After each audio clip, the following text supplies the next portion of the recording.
Episode 3, AirLand Unmanned Battle, Vietnam to the Fall of the Wall.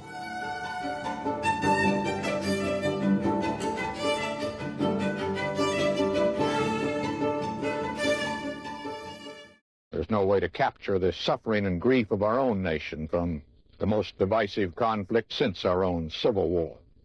We embarked on this Vietnam journey with good intentions, I think, but once upon the path, we found ourselves having been misguided. Many of us, myself included, in our private, personal opinions of the rightness of this course, came half-circle around. And perhaps that is our big lesson from Vietnam, the necessity for candor. We, the American people, the world's admired democracy, cannot ever again allow ourselves to be misinformed, manipulated, and misled into disastrous foreign adventures. The government must share with the people the making of policy, the big decisions.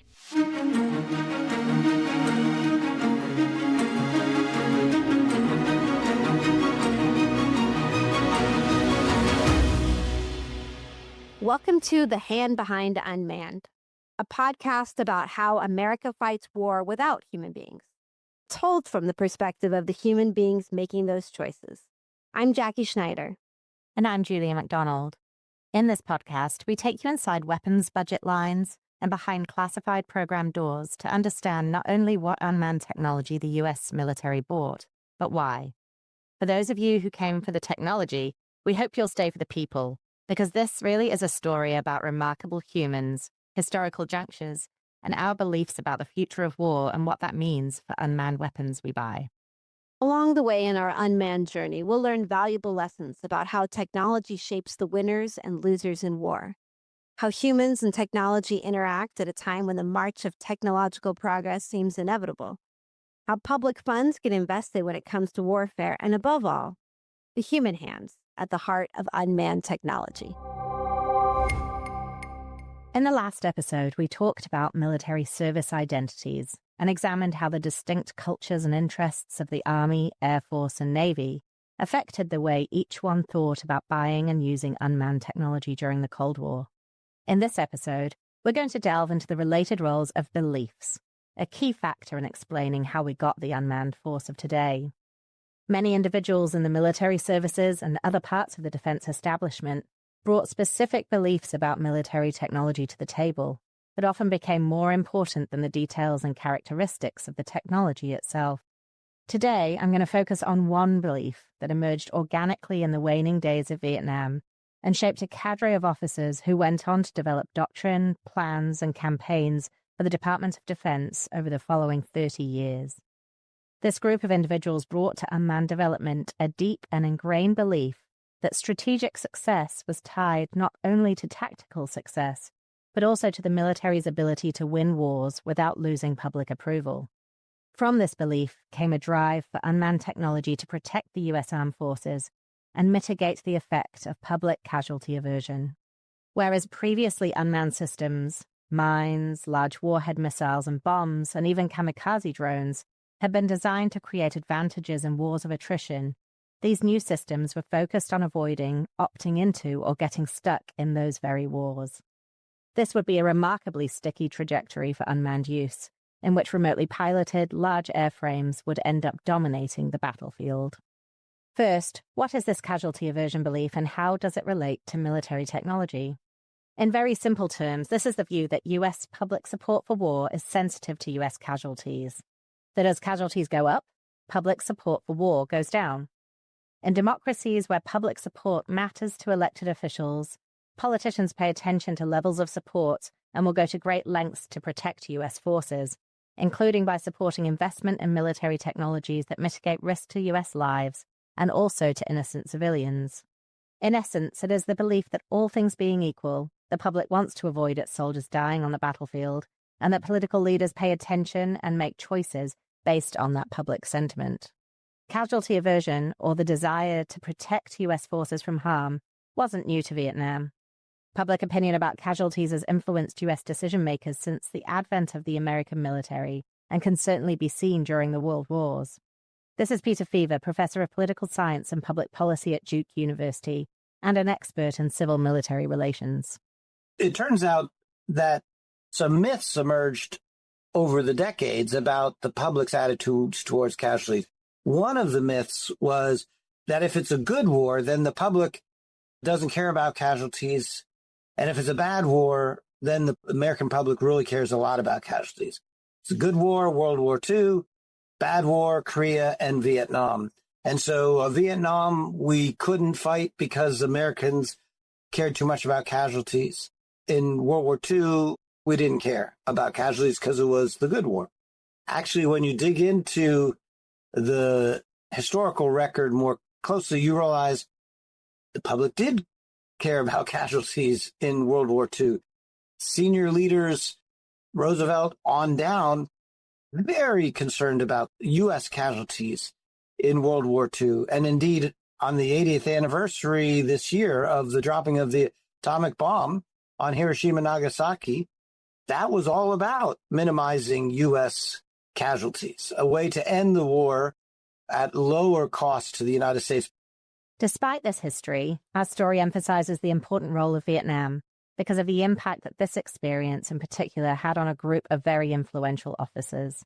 A cadre who went on to staff the most powerful officers, from the Pentagon to the U.S. Army Training and Doctrine Command to the Air War College at Montgomery. What they thought and the lessons they took from Vietnam mattered because of the positions that they would go on to fill. Moreover, the beliefs that these officers took away from Vietnam fundamentally differed from a generation of officers before them. The generals that led Vietnam campaigns, leaders like Abrams and Westmoreland, had a very different belief about how America won wars. They saw U.S. victories in Europe, Japan, and to some extent Korea, and believed that the American way of winning wars was to demonstrate the will of the American people to create and to sustain enemy loss at a higher rate than friendly casualties. For these leaders, friendly loss was an intervening variable in the ultimate strategic success, but not the primary determinant. Technology's primary role was not to defend or protect the force, but instead to create mass amounts of firepower to increase the ratio of enemy to friendly loss. While Abrams and Westmoreland may have believed in the strategic advantage of attrition campaigns over time, the politicians defending their decision to commit American personnel lives in Vietnam were not as convinced that the United States could stomach the friendly losses required to win against the North Vietnamese. Though there was support for the war in its early stages as part of a policy of containment and to stem the tide of communism in Asia, this quickly changed as U.S. military and civilian deaths mounted. The televised nature of the war had a big impact on U.S. public opinion. It was the first time that the American public was able to viscerally experience the realities of combat while sitting in the comfort of their living rooms, with journalists embedded on the front lines reporting back daily to the American people. American soldiers hiking their way through the sweaty jungles of South Vietnam, searching for an elusive enemy. The temperature is almost 100 degrees, and the jungle stifles even the tiniest breeze. The going is slow. There could be a North Vietnamese regiment hiding a few yards away, and no one would see it. Nobody talks, so you start thinking. Specialist 4 Dwayne Boer is thinking he's going to meet his fiancée in Honolulu in 2 weeks, and he will show her the silver star the general pinned on him yesterday. DeValle is the lone medic in the platoon. He's scared from the moment he gets out of the chopper to the moment it picks him up. Scared that someday he's going to get killed picking up a wounded buddy. The day after Johnson announced he wouldn't run for re-election, he reflected on the impact of television on public opinion of the war and of his presidency. He said, "I thought of the many times each week when television brings the war into the American home," adding, "Historians must only guess at the effect that television would have had during earlier conflicts on the future of this nation. During the Korean War, for example, at that time when our forces were pushed back there to Busan, or World War II, the Battle of the Bulge, or when our men were slugging it out in Europe, or when most of our Air Force was shot down that day in June 1942 off Australia. American military officers were especially wary of how the television coverage of Vietnam affected the American public, and blamed the reporting for much of the loss of public support for the war. Westmoreland repeatedly blamed the media for slanted coverage and, ultimately, for contributing to the U.S. failure in Vietnam. Decades after the Vietnam War, Westmoreland continued to blame Walter Cronkite's pessimistic take on the Tet Offensive for crippling public support and influencing the Johnson administration to adopt less optimal strategies. Here is Walter Cronkite addressing the country in February 1968. For it seems now more certain than ever that the bloody experience of Vietnam is to end in a stalemate. But it is increasingly clear to this reporter that the only rational way out then will be to negotiate, not as victors, but as an honorable people who lived up to their pledge to defend democracy and did the best they could. As early as 1965, President Johnson was looking for technological alternatives to a casualty-heavy strategy and said to his Secretary of Defense, Bob McNamara, "I don't think there's any way, Bob, that through your small planes or helicopters, you could spot these people and then radio back and let the planes come in and bomb the hell out of them?" The desire to mitigate risk to U.S. military personnel in Vietnam led to important developments in unmanned technologies on the battlefield. McNamara invested in a weapons program that included anti-infiltration barriers of mines, fencing, and barbed wire, all monitored by a series of unmanned sensors and manned patrols. The barrier had tactical successes, but it couldn't change strategic outcomes. Nevertheless, the experimentation led to one of the first machine integrations of information within a real-time display, a harbinger of later machine learning-enabled operating pictures. As the Vietnam War waged on and Nixon struggled with public opinion about the loss of American lives, his cabinet increasingly looked for technology to substitute for American lives and to minimize civilian casualties. Future Secretary of Defense Bill Perry led the development of an unmanned intelligence, surveillance, and reconnaissance collection outpost for the U.S. Army that eventually evolved into an unmanned aircraft guardrail program. The unmanned system, requested by the Army and the National Security Agency, was developed to solve a fundamental problem for their intelligence collection efforts. Manned listening posts were dangerous, and the Army was losing too many of their intelligence officers. An unmanned listening outpost could substitute equipment for personnel, an inherently less risky choice. This experimentation with unmanned systems in Vietnam was foundational for Perry and influenced his later support for unmanned technologies in the late 1990s. The domestic political situation created by Vietnam was exacerbated by the advent of Soviet surface-to-air missiles, which made American pilots vulnerable to shoot-down and capture. This confluence of tactical and political issues opened an aperture for bottom-up experimentation and empowered the Air Force's Tactical Air Command to steer autonomous systems away from their previous strategic focus. Unmanned aircraft flown as decoys and jammers, early laser-guided and inertial navigation bombs, anti-radiation homing missiles, and infrared-guided air-to-air missiles all debuted in Vietnam as technological solutions to tactical problems. Jim Roche, who went on to become Secretary of the Air Force and ultimately armed the MQ-1 Predator, first interacted with unmanned systems in Vietnam with an experimental use of a remote relayed unmanned helicopter and sensor to conduct intelligence, surveillance, and reconnaissance along the Vietnam coast. This memory of the utility of unmanned systems stuck with Roche, as did his experiences as a combat search and rescue helicopter pilot. As he noted, "I spent too much time in Vietnam picking up down pilots and crying at night because I couldn't pick up guys that I wanted to pick up." But the future Secretary of the Air Force's Vietnam experience was also showing him how unmanned technology might keep those pilots out of danger. In Vietnam, I did search and rescue up off of Haiphong, and they had another destroyer, be near my destroyer too. It had guns, and I had modern destroyer, but it didn't have as many guns. So I had an old destroyer, which was a shotgun, literally a shotgun. And we were up close, so we saw our own things go through their thing, and the North Vietnamese. North Vietnamese did not have missile drones like we did. Ours were mainly for intelligence. So one of the questions we had was, where were the North Vietnamese keeping their PT boats? That was our problem. I'll tell you, a little boat that's flying around is like having a damn gnat around your face. The young Navy officer Roche knew of a solution: unmanned drones that could go places, small places, hidden places, and dangerous places, to find the gnat so the bigger Navy guns could go out and swap the PT boats. The ship gets in that fast, the guns go all over, and you'll have to shoot you on another ship. So we worried about them. Well, one day, the carrier could launch them, and they would come back out to sea, and then pop a parachute, fall in the water at a predetermined point, where there were some small boats to pick them up, take them back to the carrier. They fired one, and it went over land in Haiphong, and it got lost. We lost it. I don't know what the hell happened to it. Anyway, and about an hour later, it popped up and it decided to come home. So here it comes home over the water. First, we don't know if it's still working, and it got to the right spot. It popped this little chute, came down. And it was a good size, hidden under the hospital. So what the North Vietnamese did was they had them hidden, and there was a hospital. We wouldn't bother the hospital. So we had to wait for them to come out of there. And it got to the point where they just didn't bother us very much after that. So that was the use of an unmanned system.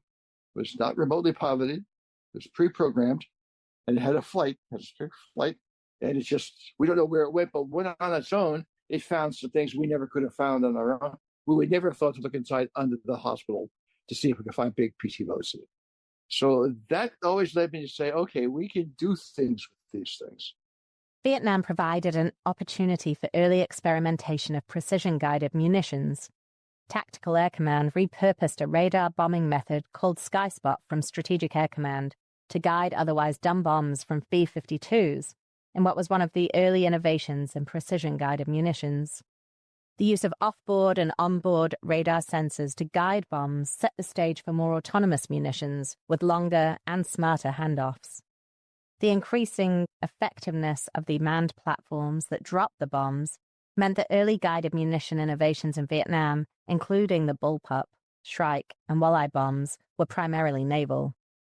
However, as the conflict progressed, the Air Force adapted Navy innovations and developed its own smart munitions, including the homing bomb system, electro-optical guided GBU-15, rocket-propelled Maverick, and paveway laser-guided bombs. Even the AIM-7 Sparrow air-to-air missile got a jump-start during Vietnam. Tactical Air Command also convinced Strategic Air Command to reapportion the Lightning Bug, an unmanned reconnaissance system, from a strategic reconnaissance mission to a tactical support role. The Lightning Bug and later Buffalo Hunter drones flew over 4,000 sorties in Vietnam, serving as bait for manned missions, taking photos of Vietnamese surface-to-air missiles and prison camps, conducting poor weather battle damage assessments, and dropping propaganda leaflets. The drones were useful complements to manned bombing runs, because they were small and flew at low altitudes and high speeds and were hard to detect. Further, the systems were supported by electronic countermeasures and remotely controlled, allowing pilots to maneuver and evade threats. It wasn't full autonomy, but it was a model for remote-controlled, unmanned piloting that adapted well to the tactical air fight. All these systems paved the way for the precision-guided munition revolution that was looming on the horizon. By 1972, with public polls increasingly suggesting the American public was more likely to support bombing over ground campaigns, technology became a key component of Nixon's casualty-sensitive strategy. B-52s equipped with the first high-precision bombs were now able to execute bombing runs from increasingly safe high altitudes. But it wasn't enough. In the end, those technological advancements that mitigated risk to friendlies and took the American GI further from the battlefield were not sufficient to either shore up American public support or to win the war. Here is former Secretary of State John Kerry addressing Congress in 1971 on behalf of the Vietnam Veterans Against the War. Each day, to facilitate the process by which the United States washes her hands of Vietnam, someone has to give up his life, so that the United States doesn't have to admit something that the entire world already knows, so that we can't say that we've made a mistake. Someone has to die so that President Nixon won't be, and these are his words, the first president to lose a war. And we are asking Americans to think about that. Because how do you ask a man to be the last man to die in Vietnam? How do you ask a man to be the last man to die for a mistake? We are here to ask, and we're here to ask vehemently, where are the leaders of our country? Where is the leadership? As Krapenovich concludes, U.S. withdrawal from the ground war against the insurgents could have been sped up by accepting higher casualty rates, but this would have had to been weighed against the accelerated erosion in U.S. popular support for the war effort. The experience of Vietnam and its outcome laid the groundwork for a new theory of victory among the young officers of its time. They pointed to the pivotal role that televised images of body bags and body counts played in decimating public support for the war, and linked this effect to the United States withdrawal. From this belief came a drive for unmanned technology to protect the U.S. Armed Forces and mitigate the effect of public casualty aversion.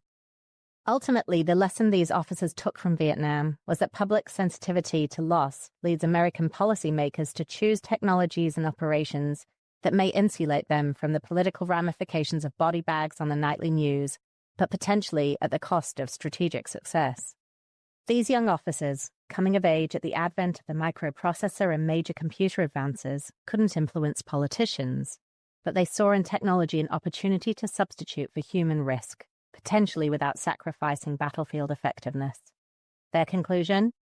Lives were expensive. Technology could make up for that strategic cost. In the years following Vietnam, this created one of the strongest trajectories for unmanned systems as substitutions for manned platforms that increased the physical distance between the human and the battlefield, while still maintaining control and precision. This wasn't about using unmanned systems to create quicker engagements or to condense the sensor-shooter timeline, but instead to provide humans on the battlefield with resources for force protection. This sometimes led to unmanned systems with significant logistical tails, limited automation, and high overall cost. However, these were acceptable trade-offs for systems that could potentially limit the scope of violence and conflict. And these beliefs are reflected in the doctrines and weapons acquisitions programs of the 1970s and 80s that would create a trajectory for weapons designed for quick, overwhelming, and low-casualty wars. Following the Vietnam War, U.S. defense expenditures declined. Warsaw Pact forces outnumbered NATO forces by 3-1 in Europe, and the Department of Defense didn't have the funds to increase forces sufficiently to match. Secretary of Defense Harold Brown therefore sought technological means to offset the numerical advantages held by U.S. adversaries and restore deterrent stability in Europe. Secretary Brown's offset strategy built on the developments of Vietnam and emphasized new intelligence, surveillance, and reconnaissance platforms, improvements in precision-guided weapons, stealth technology, and space-based military communications and navigation, all with the goal of insulating the public from U.S. casualties to enable strategic success. In the mid-1970s, at an Army installation in the suburbs of Virginia, General William Depew, the first commander of the Army's Training and Doctrine Command, led the Army's first major doctrine rewrite since Vietnam. Depew isn't an unmanned influencer like Shriver or Rickover, but he plays a large role in how the Army begins to shape beliefs about technology and the American way of war post-Vietnam.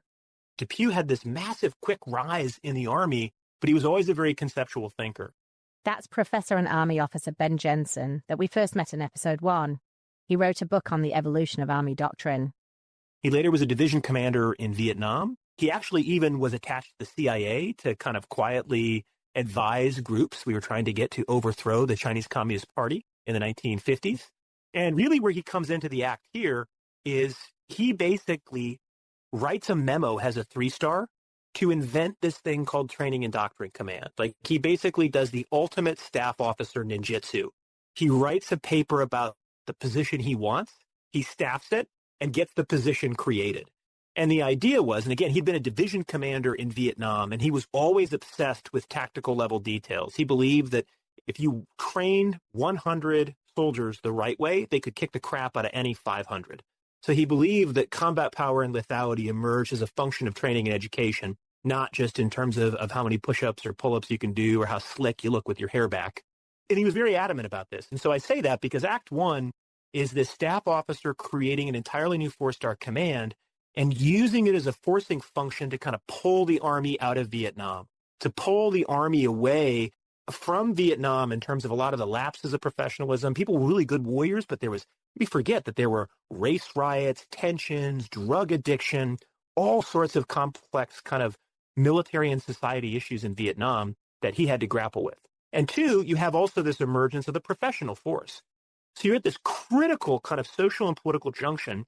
And at the same time, you have all of this wild kind of pent-up demand way before. This is decade before really the kind of Reagan defense bump where the Army was broke, right? There wasn't necessarily going to be the marginal defense dollar was going to nuclear weapons and the Air Force wasn't coming to the Army. So in some ways, whether it's because of his personal experience or bureaucratic necessity, he has this idea of developing a new doctrine and changing how the Army trains for war. And it's called active defense. Depew and his staff drew heavily from lessons learned in the Arab-Israeli wars.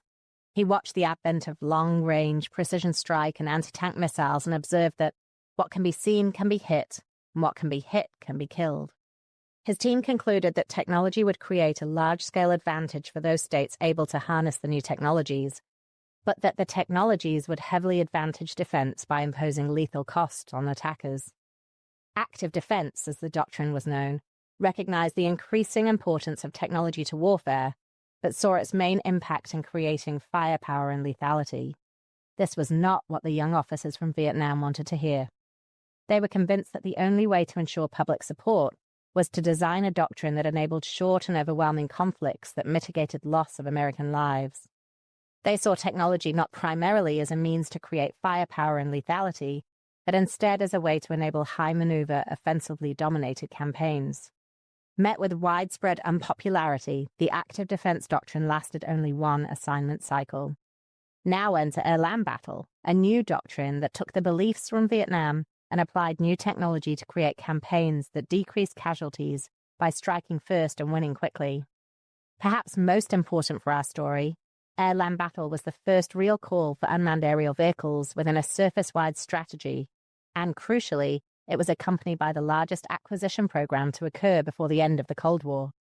AirLand battle's acquisition initiative called for remotely piloted vehicles, tactical satellites, long-range artillery fires, medium-range ballistic missiles, and cruise missiles and mines, all linked together by network and sensor capabilities. The doctrine embraced and capitalized on technological advances since Vietnam, especially in microprocessing and the precision capabilities that enabled. Whereas 1950s inertial guidance had an accuracy of 0.03 degrees per hour, by 1970, this inaccuracy was down to 0.005 degrees. Further, whereas previously inertial systems' large size, 300 pounds, had necessitated larger cruise missiles, post-microprocessor inertial navigation systems were only 29 pounds. These smaller, more maneuverable munitions, in conjunction with new computer-enhanced terrain mapping capabilities, meant that the cruise missile of the 1970s was more survivable against Soviet surface-to-air missiles than many manned aircraft. The cruise missile also skirted around the constraints of the Strategic Arms Limitations Agreements that capped the quantity of ballistic missiles. Then Deputy Director of Defense for Research and Engineering William Perry argued that precision strike advances offered the greatest single potential for force multiplication to meet the Soviet threat in Europe because they had the potential for revolutionizing warfare and would greatly advance our ability to deter war without having to compete tank for tank, missile for missile. In short, AirLand battle provided the doctrinal transition between the experimentation with unmanned systems in Vietnam and a theory of warfare in the late 1980s and early 1990s. It also came in the midst of a major reshuffling within the Department of Defense. In 1986, Congress passed the Goldwater-Nichols Act, which, among other things, created a more powerful chairman of the Joint Chiefs of Staff and incentives for the always bickering services to work together to acquire and equip the armed forces. The reform induced the Army and the Air Force to work together on AirLand battle, though the partnership was in some ways more of a frenemy situationship than a pure collaboration. Ben Jensen again. One school of thought is that, basically the Army had a bigger crush on the Air Force than the Air Force had on the Army. So really, the Army kind of thought they were dating the Air Force, but the Air Force was just over them. And I think what you have there is, I don't think it's all reduced to budget politics and bureaucratic maneuvering, but if you look at it from that line, it's in the Air Force's TAC Air Force fighter mafia interest to show a little love to the Army as they're maneuvering versus the kind of bomber mafia. And so I think you could make an argument and go look about how this helps the Air Force then justify certain budget capture, certain type of tails. So it's still part of the Air Force in terms of at least the fighter side, not at all the bomber side, though, in strategic attack. And I think you could probably draw that out to find out why the Army is actually behind on unmanned systems and aerial unmanned systems in that respect, compared to, for example, the Marine Corps. And it wasn't just the Army that was interested in unmanned systems. The Navy jumped onto unmanned systems after suffering losses in Lebanon. After Vietnam, the US had remained engaged in conflicts in the Middle East, including a small contingent of Marines on the ground and Navy vessels as part of a multinational peacekeeping coalition in Lebanon. In October 1983, 241 Marines were killed by suicide bomber attacks on the Marine barracks in Beirut. Just a few months later, during a routine air patrol, Syrians shot down 3 Navy aircraft, killing 2 pilots and capturing 1. Decision-makers were desperate for an unmanned alternative. After the loss of the pilots, the Navy and Marines recommended that the Navy acquire the Israeli UAV system, and the US purchased the Pioneer UAV shortly after that. But while the Israelis had used the unmanned aerial vehicles for early warning and detection within manned suppression of enemy air defense packages, then Secretary of Defense Weinberger and the Navy bought the systems chiefly as a replacement for otherwise risky manned reconnaissance missions. These unmanned systems would not be used in the integrated sensor-shooter tactics envisaged by the Israelis, but instead to increase persistent surveillance as a force protection measure for ground and naval troops. They were meant explicitly to decrease the chance of losing a human pilot. In 1984, shortly after the devastating loss of the Marines in Lebanon, Weinberger unveiled a new doctrine. The Weinberger doctrine detailed 6 criteria for the use of the American military, including that, first, the conflict involved vital national interests of the United States. Second, that troops be committed wholeheartedly and with the clear intention of winning. Third, that there were clearly defined political and military objectives, which then led to 4, adjustments to the size and composition of forces to make sure that the military could accomplish those objectives, and that 5, U.S. troops should not be committed to battle without a reasonable assurance of the support of U.S. public and Congress. Together, all these criteria would lead to number 6, the use of U.S. troops only as a last resort. The Weinberger Doctrine codified the beliefs created by Vietnam into a military directive. The need to maintain public support to ensure strategic success was now an official tenet of the U.S. military. The beliefs that had emerged from the failure in Vietnam would further cascade in the mid-1980s as the young officers of Vietnam stepped into senior leadership roles within the DoD. This new guard of officers were led by a young new chief of staff of the Army, Carl Vuorno, and were determined not to repeat the mistakes of their predecessors, which they saw chiefly as a deficit in the political and public support they needed to win conflict. This view was also espoused from a man who became uniquely powerful in the U.S. military establishment. In 1989, General Colin Powell became the chairman of the Joint Chiefs, an auspicious time to influence the U.S. military given the imminent collapse of the Soviet Union and the recent change in the nature and influence of this position. In a unique way in American history, Powell's beliefs mattered. And for Powell, the belief in American public casualty aversion was strong.